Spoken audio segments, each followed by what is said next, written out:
Ano ba yung tinda mo? Eskendi. Ice candy. Saan po kayo napasok? Sa LC.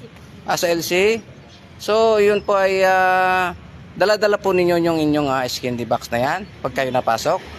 Ang galing mo naman, napakasipag mo naman nining ano.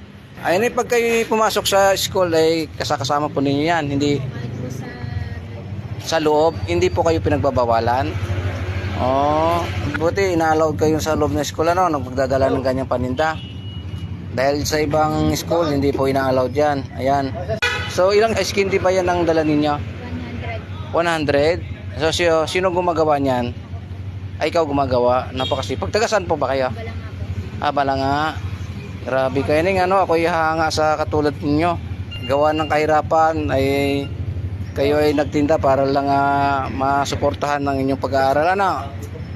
Ayan. So, patingin nga ning ice candy mo. Ay, kakaunti na pala.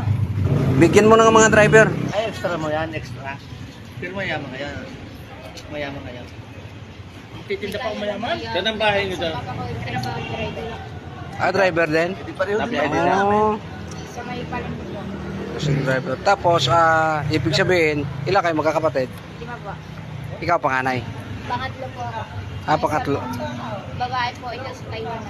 Masipag lang ang bata. Ay makakatao. Talagang ano, ako bilib talaga sa batang are. Tatato na, Neng, punta tayo Ano daan. course mo yun? Ang namimigay yan daw. Tuition. Tourism. Sama mo daw. Sali mo lang ba? Para makakatulong ako sa iyo ng ano, lahat ng driver ililibre ko. Tara, punta tayo doon Neng, sa terminal namin at andun marami pong driver doon. Ayan.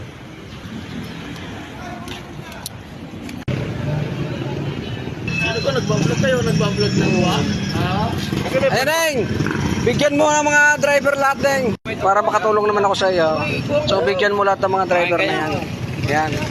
Si isa. Kanan niya isa. Ako. Ako na magbayad ko yan. Ikaw? Sama mo na yung ano. Ha? Yung isa kanina, kulang yun. Ayan. Nasipag na batang aray. Hoy! Skindi! Skindi! Hindi kayo na. Kailangan doon sila ba? Ha? Kumpay. Sige nga, thank you so much. Ha? Ingat po kayo. Bye-bye. Hindi pa katwa?